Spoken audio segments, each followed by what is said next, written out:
Yes, could I get another cup of coffee, please? Okay, thank you. Yes, sir. Thank you. All right, we're on in 3, 2. Voltaire was a writer, philosopher, and stalwart of the Enlightenment in Europe. And thanks to the miracles of modern-day technology, we're lucky enough to have this man join us today. Thank you for being here, Voltaire. Thank you for having me. It is a pleasure. It is a pleasure. Although I was involved in a heated game of Battleship with the one Mr. Billy Mays.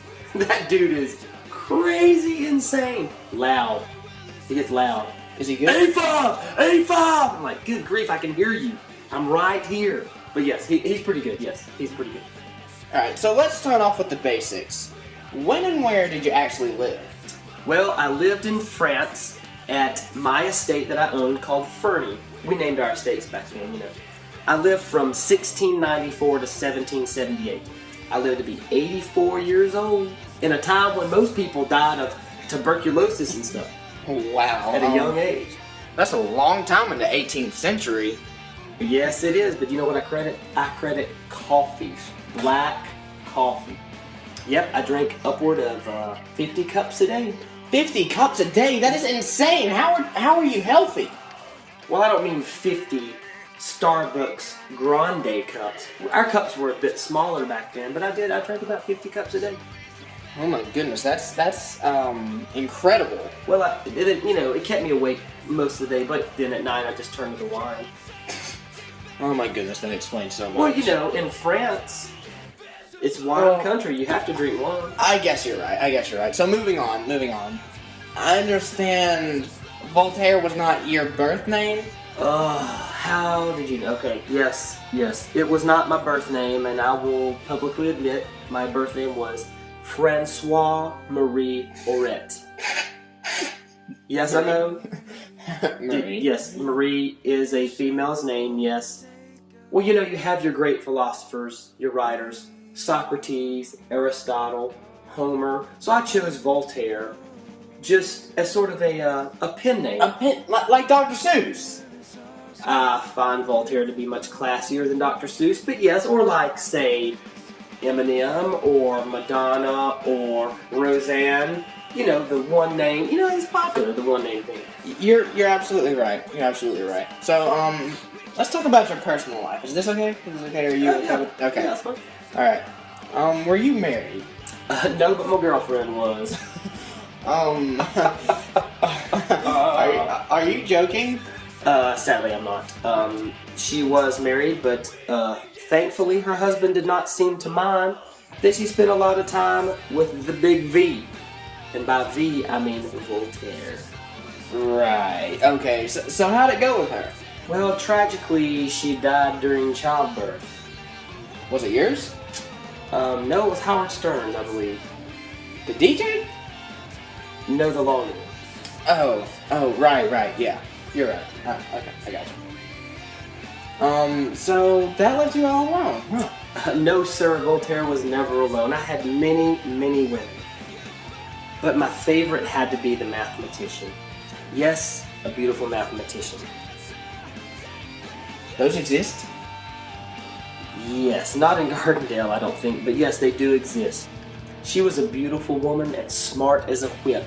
She was actually working on translating Newton's principles of natural philosophy from English to French at the time of her death. Really? That's quite interesting. Yes, she was a beautiful, beautiful, smart woman. I miss her. Unfortunately, she didn't make it up here. That whole husband thing. Yeah. Alright, so, moving on. Let's talk about your writing. I understand you wrote poetry prior to the Enlightenment? Oh, wow, the poetry. Yes, I did try my hand at poetry. I wrote a poem called Henriade. It was not very well received, so sort of gave up on the old poetry. But did you continue to write? Did you write maybe plays? Well, great, yes, I did write plays too, which were also panned by the critics. The most notable being a man by the name of Freron. Freron and I were sort of back and forth enemies for some years. I hated that man. He was just a little cocky little Frenchie. I actually hated him so much that I commissioned a painting and hung it in my dining room at Fernie. It featured a terrified Ferran being whipped by a band of demons. Classic. Wait, hold on a second. You mean whipped? Yeah, that's what I said. Whipped! You're putting too much emphasis on the H. It's whipped. That's what I said. Whipped! No, say Cool Whip. Cool Whip? Alright? Now say whipped. Whipped! I give up. Let's talk about your writing. No, wait, we already did that. I'm sorry. Didn't you write a novel of some sort? No, it was not a novel.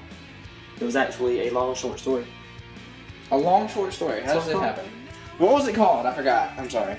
Candide. Candide was actually my swan song, my stairway to heaven, my sweet child of mine, my Tim McGraw. My gold digger, if you will. It was my hit. It was what opened me to the masses and let everybody know who I was. Candide was a story detailing the sad life of a young philosopher who finally realized that in order to be happy, he must cultivate his own garden. This was a common sense, non-idealized idea of happiness that is still linked to me to this day. To this day. To this day. In 2009? Yes, in 2009, you were studying about Voltaire at Gardendale High School in Alabama, a place I didn't know anything about in the 1700s, really. And you were studying about me today because of Candide, because Candide candid. That was possibly the lamest joke you've said. But, moving on. I've actually been hanging out with Andy Kaufman a lot, and he has been... I was kind of always stiff when I was on Earth, but Andy's trying to teach me to loosen up a little bit and all, and so I'm trying to throw the jokes in there. I understand. So on my cue card right here, it says that in your older age, you were socially and politically active. Yes, I was in my older age.